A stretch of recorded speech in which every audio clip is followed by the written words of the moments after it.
வரும் காலங்களில் மருத்துவத்துறை தொடர்பான தொழில்நுட்பங்கள் பல்வேறு சிகிச்சை முறைகளுக்கு முக்கிய பங்கு வகிக்கும் என தமிழ்நாடு டாக்டர் எம்ஜிஆர் மருத்துவமனை பல்கலைக்கழக துணைவேந்தர் டாக்டர் நாராயணசாமி கோவையில் தெரிவித்துள்ளார். கோவை சுந்தரபுரம் பகுதியில் செயல்பட்டு வரும் ஸ்ரீ அபிராமி மருத்துவமனை மருத்துவத்துறையில் பயில விரும்பும் மாணவர்களின் கனவை நிறைவேற்றும் விதமாக ஸ்ரீ அபிராமி கல்வி நிறுவனங்கள் செயல்பட்டு வருகின்றது. இந்நிலையில் அபிராமி நிறுவனங்கள் 5 முக்கிய மருத்துவ கல்வியுடன் அபிராமி இம்பாக்ட் 2025 எனும் நிகழ்வை அபிராமி நர்சிங் கல்லூரி அரங்கில் நடத்தியது. ஸ்ரீ அபிராமி கல்வி நிறுவனங்களின் தலைவர் டாக்டர் பெரியசாமி தலைமையில் நடைபெற்ற இந்த நிகழ்ச்சியில் துணைத் தலைவர் குந்தவி தேவி மற்றும் இயக்குநர்கள் டாக்டர் செந்தில்குமார், டாக்டர் பாலமுருகன், சுசித்ரா, உமாதேவி ஆகியோர் முன்னிலை வகித்தனர்.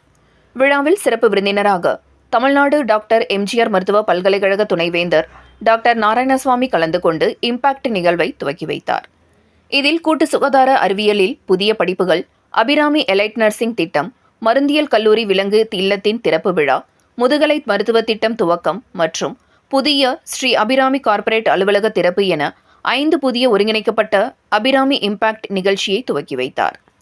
இதனைத் தொடர்ந்து மாணவர்கள் மத்தியில் பேசிய அவர், மருத்துவத்துறை மற்றும் சுகாதார கல்வியை மேம்படுத்துவது மற்றும் எதிர்கால தொழில்நுட்பங்களை கருத்தில் கொண்டு அபிராமி கல்வி நிறுவனங்கள் புதிய வசதிகளை துவக்கி உள்ளதாக கூறினார்.